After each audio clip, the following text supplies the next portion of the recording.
태극신검 이해를 시작하겠습니다. 예언 4부터 시작하면 되죠. 태극신검은 육체로 펼치는 무공도 언급하지만 정신 무공도 언급하죠. 정신 무공에서 중요한 비기는 뭘까요? 여러 가지가 있겠지만 대표적인 게 비판과 예언이죠. 궁극적인 비기는 뭔가요? 예언이겠죠. 비판은 다른 이의 비판을 불러들일 수 있겠죠. 상대방 비판이 더욱 논리적이면 패배할 수 있는 거예요. 하지만 예언은 어떤가요?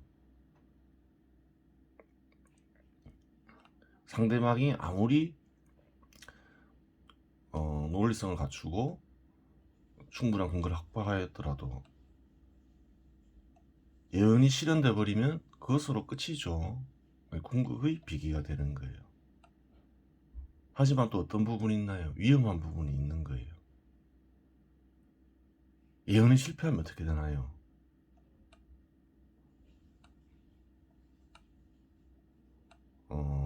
명예에 큰 타격을 받을 수 있겠죠. 때로는 미친 사람으로 몰릴 수도 있어요. 큰 위험성이 있는 거예요. 궁극의 비기니까 펼치는데 어려움이 크겠죠. 볼게요.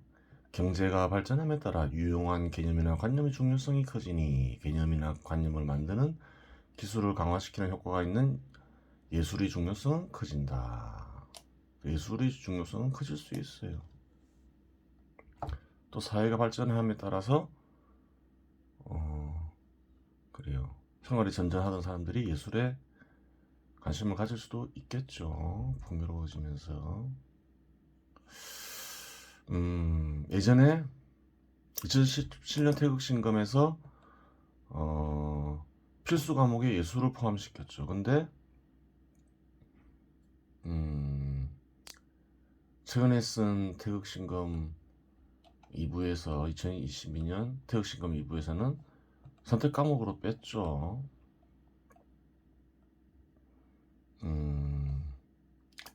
이런 이유 때문에 2017년도에 필수 과목으로 예술을 넣었음을 알 수 있어요.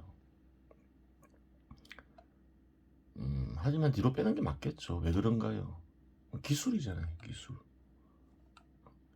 젊을 때는 배워야 될 게 많은데 우선 아는 게 많아야 되겠죠. 아는 게 없는데 개념이랑 관념을 만들 수는 없잖아요. 기술이 중요한 건 아니잖아요. 그래서 뒤로 뺀 거예요.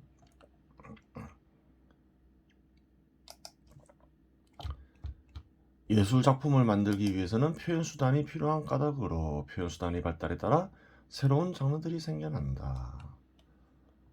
그렇죠. 새로운 표현 수단이 등장할 때마다 새로운 장르가 생기잖아요. 예를 들어서 예전에는 영화 이런 게 없었잖아요. 왜 그런 거예요? 표현 수단이 영화를 만들 수 없기 때문에 그런 거죠. 장르 역시 만들어지는 것이라 창조와 파멸이 행해지며 변하는데 수요가 감소하는 장르 역시 변하며 이렇게 그렇죠. 다른 형식을 띠게 되거나 다른 장르와 결합하게 된다. 새로운 표현 수단이 등장하면 장르가 사라질 수가 있어요. 경쟁력이 없어질 수가 있는 거죠. 그렇죠. 예를 들어서 영화가 나오기 전에는 연극이 유행했잖아요. 하지만 연극을 보는 이들은 그래요. 영화가 나오기 전에 비해서 급격하게 줄었죠. 그래요. 연극 요소가 영화에 포함되었다고 볼 수 있는 거죠. 장르가 변했다고 볼 수 있는 거예요. 연기하는 거는 연극이나 영화나 똑같잖아요. 다른 장르와 결합할 수도 있는 거죠. 예를 들어서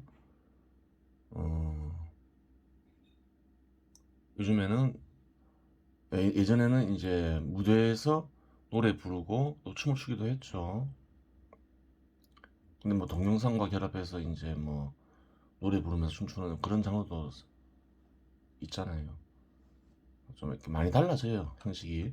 올바른 예술 교육의 확대로 예술을 감상하는 사람들이 증가하며 예술 작품 시장은 커지며 예술과 관련된 직업들도 증가한다. 다양한 형식들이 나오면서 그래요. 직업들이 많이 증가하고 있죠. 과거에 비하면 많이 증가했죠. 또 예술 산업도 커지면서 그래요. 여러 가지 직업들이 많아요. 뭐 배우, 가수, 그래요. 많죠. 화가 등등등. 영화배우 이런 건 옛날에 없었던 직업이잖아요.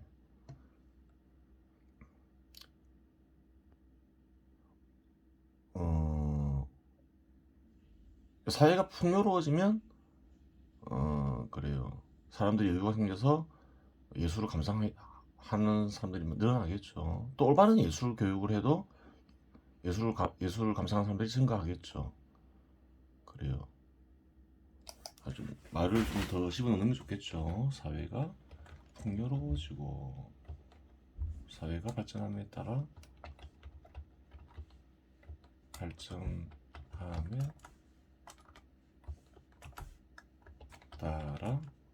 풍요로워지고 올바른 예술 교육의 확대로 예술 감상하는 사람들이 증가한다. 이렇게 하는 게 맞겠죠. 더 정확해지죠. 상품의 유용성이 일정 수준에 이르면 상품의 미적 부분이 판매량에 영향을 미치기 때문에 예술의 중요성은 계속 커질 수밖에 없다. 일상생활에서 거래하는 상품들이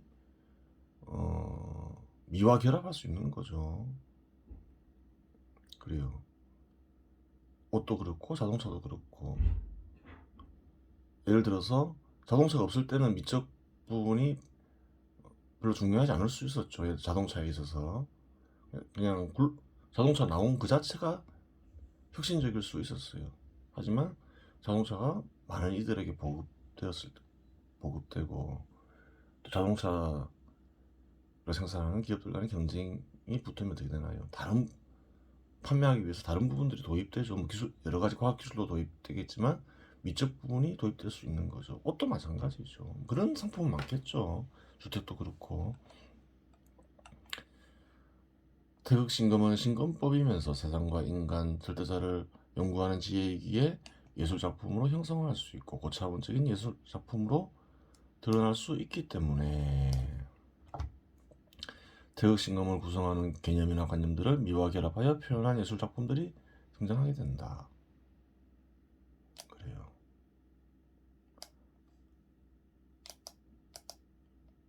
꼭 태극신검이 아니더라도 태극신검과 같은 글, 그러한 글에서 파생되는 그래 예술작품들이 등장할 것을 예언하고 있어요.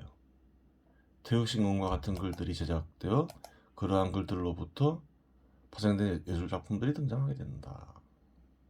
그래요. 다 설명했죠.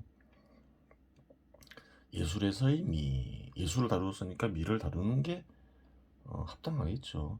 예술작품의 가치는 예술작품에 간직된 개념이나 관념에서 결정되는 것이 아니라 구조의 완성도와 표현력으로 결정됩니다. 또 보도록 하겠습니다. 수많은 놀라운 개념이나 관념은 다른 영역에서 다루고 있으며 예술작품에서 기존에 다루지 않던 개념이나 관념을 예술작품으로 표현했다고 해서 예술을 발전시켰다고 볼 수 없기 때문입니다. 예술작품에서 개념이나 관념은 그렇게 중요하지 않다. 그렇게 보고 있는 거죠. 왜 그럴까요? 한번 추석을 보겠습니다. 개념이나 관념을 가장 효과적으로 전달할 수 있는 표현 수단은 객관성에 바탕한 언어이다. 그래요. 개념이나 관념 그 자체는 객관성에 바탕한 언어로 표시하는 게 가장 좋은 수단이라는 거죠. 그렇죠. 뜻이 분명하게, 그래도 가장 분명히 전달되니까 굳이 예술 작품으로 할 필요 없다는 거예요. 구조를 연구하여 구조를 고도로 발전시키거나 또는 새로운 구조를 만들어내고 또다시 새로운 구조를 발전시키고 나아가 그에 합당한 표현 방법을 찾아 예술 작품으로 만드는 것, 그것이 예술에서의 미의 탐구이지요.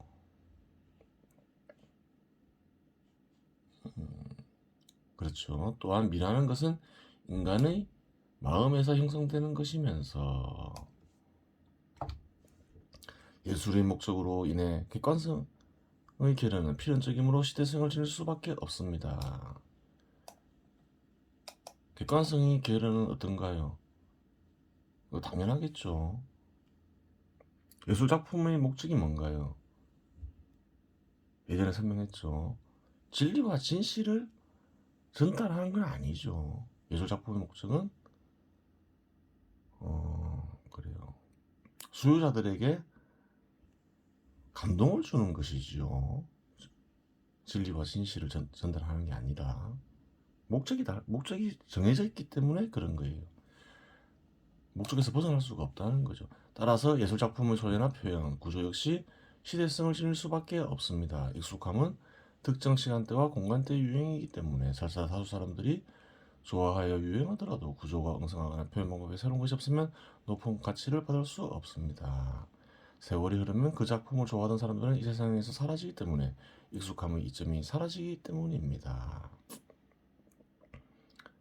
그래요.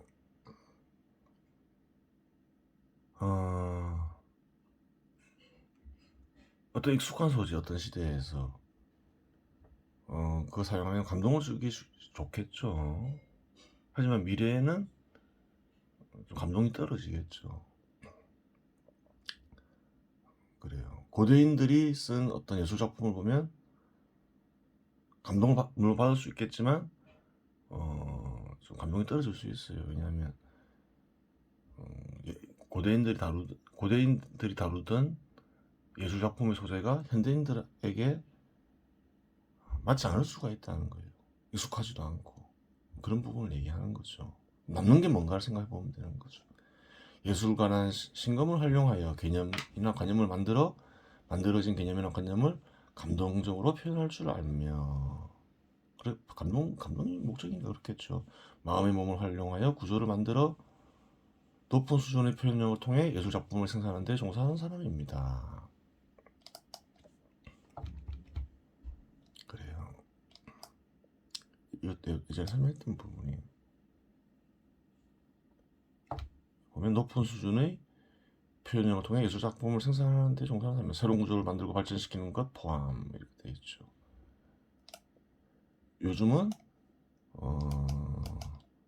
현 시대에서 일부 사람들은 직접 표현하는 것이 중요하지 않다라고 얘기하는 사람이 있는데 그건 그렇지가 않죠. 왜 그런가요?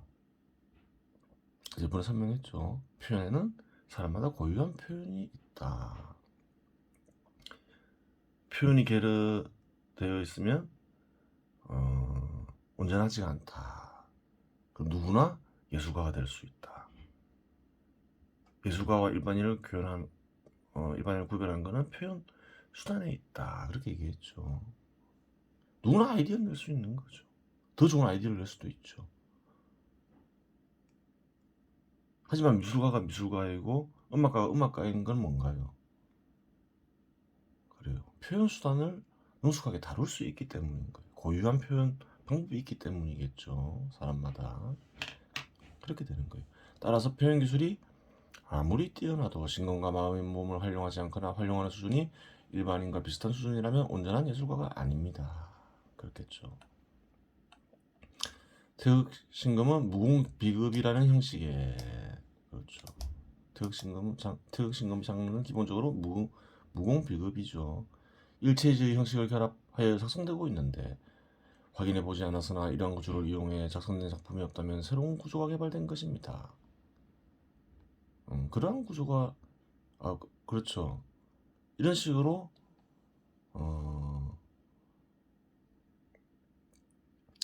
그래요. 다루는 작품이 이런 유형의 작품이 과거에 없었다고 볼 수는 없겠죠. 있었을 가능성도 상당히 크겠죠.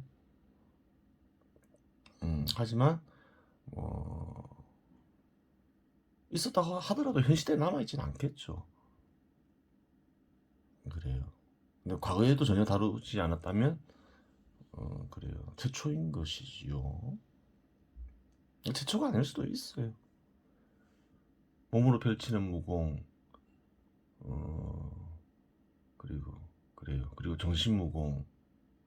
과거에도 있었을 가능성이 큰 흔적은 있어요. 왜 그런가요? 내용은 안 남아있지만 서기 800년 정도에 활동했던 요동빈이 천둔 건법을 익혔다 하죠. 천둔 건법 역시 정신무공을 포함하는 것이지요. 그래서 그런 거예요. 그래요. 정신무공은 뭔가요?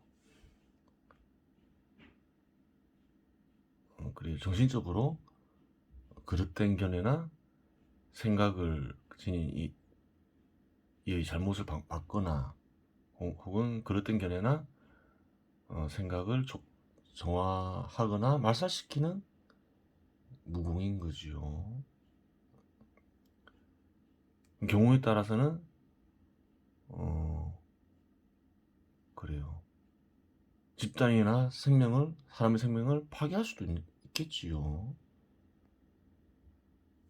그래요. 무서운 무공인 거예요. 북두칠성금 보겠습니다. 북두칠성금은 위의 그림을 무공으로 전환시킨 것입니다. 건법으로 전환시키면 북두칠성권이 되고 북두칠성권과 북두칠성권을 합치면 북두칠성공이 됩니다. 그렇죠. 건법과 건법을 합치면 그렇게 이름을 지을 수 있겠죠. 여기서는 북두칠성금을 다룹니다. 물론 제시한 무공들은 모두 태극신금이 분화된 형식들입니다. 그래요. 다 마찬가지죠. 선천 8개권이든 태극 8개권이든 천지 선전 8개는 서 있는 자세에서 배꼽을 중심으로 몸과 90도가 되게 가로로 두릅니다. 몸에 이제 그래요. 몸에 펼치는 거죠. 천지 선전 8개는 몸에 두르는 거죠. 가로로. 세로로 두를 수도 있고 가로로 두를 수도 있겠죠. 근데 가로로 두르면서 이제 그래요. 상대방의 공격 경로와 공격 방식에 상관해서 이용합니다. 이렇게 규칙을 정하는 거죠. 마음을 나타내는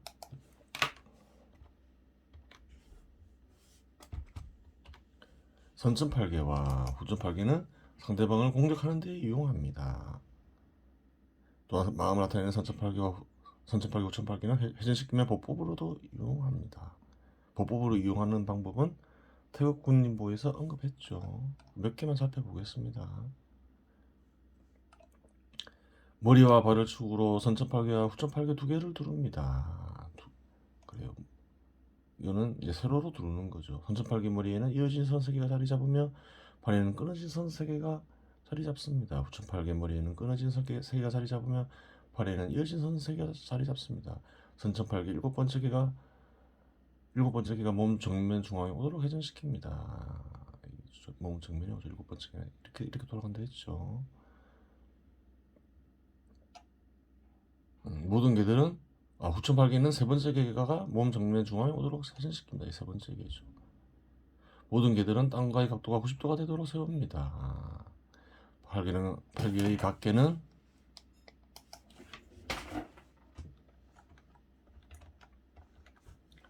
가로로 세울 수도 있고 세로로 세울 수도 있는데 가로로 세웁니다. 발은 어깨 넓이만큼 벌린 뒤 양 발끝의 각도가 양발 뒤꿈치 축으로 45도 정도 되게 놓습니다. 편하게 살아 이 말이죠. 반드시 45도 이해가 될 이유는 없다는 거죠.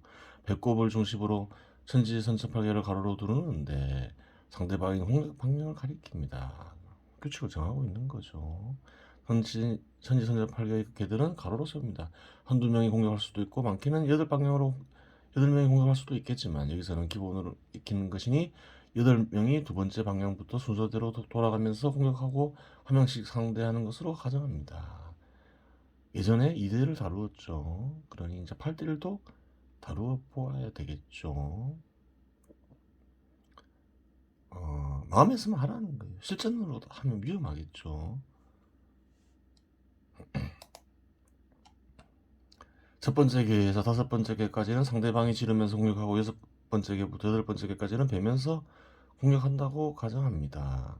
전지선팔계의 중간선은 몸의 중앙 부위의 윗선은 머리 부위, 아래선은 하체 부위로 가정합니다. 오른손에 거무집니다. 그래요. 하나만 볼게요. 상대방이 전지선전팔계의 두 번째 개의 윗선을 검으로 지르며 들어옵니다. 머리 부위라 했죠. 이 윗선은 지르면서 들어오는 거죠. 지르면서 들어오는 거예요. 선천팔계를 회전시키며 오른발로 여섯 번째 개를 밟으며 앞으로 전진합니다. 이걸 이렇게 회전시키는 거죠. 여섯 번째 개를 밟으면서 전진하는 거죠. 선천팔계는 두 번째 개가 머리에 놓이고 여섯 번째 개가 발에 놓입니다. 회전시켰으니까 두 번째 개가 머리에 놓이는 거죠. 그 얘기하는 거죠.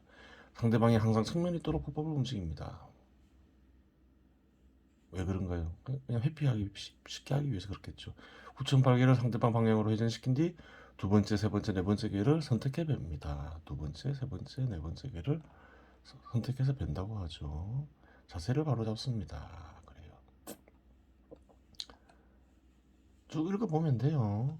그렇게 어렵지 않겠죠. 네, 이번 시간은 여기서 마치겠습니다.